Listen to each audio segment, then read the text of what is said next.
She was a happy little girl. She was living with her mother.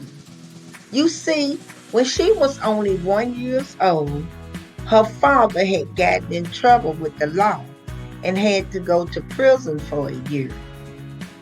A year later, after her father returned, they were a happy family. But one day, when Shirley was playing at the age of 3 at a neighbor's house, she fell on some glass and almost took her arm off. She had to get 8 stitches. She can remember her father and uncle rushing her to the hospital. She also remembered she was soon okay. A couple of years went by. Her mother and father separated. She was only 5 years old. I guess the pressure of him being away got to them both. Shirley's mother had a hard time coping with the separation. She went out more and met all kinds of bad men. There was a nice lady next door that used to keep Shirley a lot. At least Shirley thought she was nice.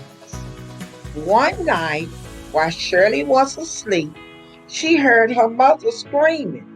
The lady was trying to stab her mother with a knife.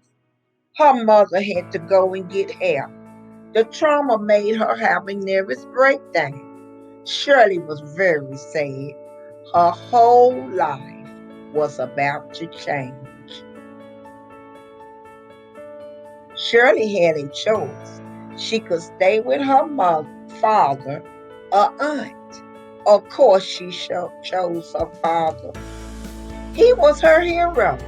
Her father would always tell her, "Your mother is sick. She loves you very much." Shirley would always look for her mother. "I wish my mother would come back," she would say to herself. Shirley and her father was very happy, even though Shirley always thought about her mother. One day, to Shirley's surprise, her father brought a woman and her daughter in. He said they was going to live with them. Shirley was sad. She could tell that the woman didn't like her. She would often tell Shirley, "Your mother didn't want you. You are so simple. You are just like her." She was very mean. But Shirley dared not to tell her father. She didn't want him to leave her too. She knew if she told her father, he would be very mad. You see, Shirley's father was very protective of her and loved her very much. Shirley did enjoy playing with the little girl. She would cry often about her mother, but she never let her father see her. She also never told her father about the bad lady. She knew the consequences she would face if her father knew. One day, to Shirley's surprise, the bad lady brought 2 more of her children to stay with them, a boy and a girl. The house was getting crowded, and the bad lady was getting mean.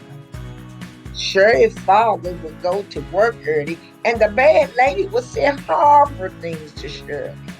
Shirley would go on the bus crying. This day, one of her friends saw her. She hugged Shirley and said, "You will be all right. That bad woman will get hers one day." So Shirley dried her tears, and her friend and her had a good day in school.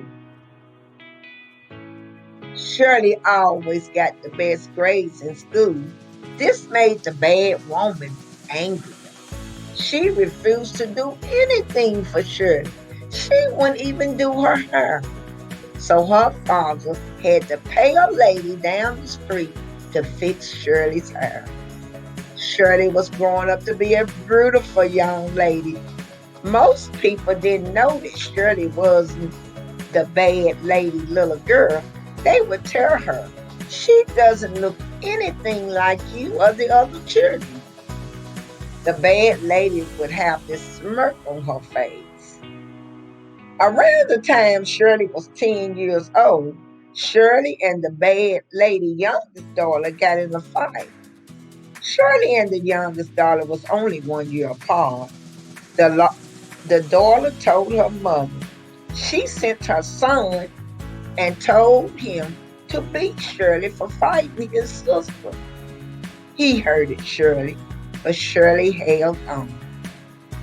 Shirley told the bad lady if she or any of them ever touch her again, she would hurt them. They looked at her with such shock. Shirley had tears in her eyes and ran behind the house to wait for her father to come home. She cried to God and asked him to bring her father home and protect her. God answered her prayer. Her father soon returned home. She ran to her father's car. He said, "There goes my baby," and she hugged him. She dared not to tell him what had happened. He gave her a treat, and she thanked God that day for bringing her father home.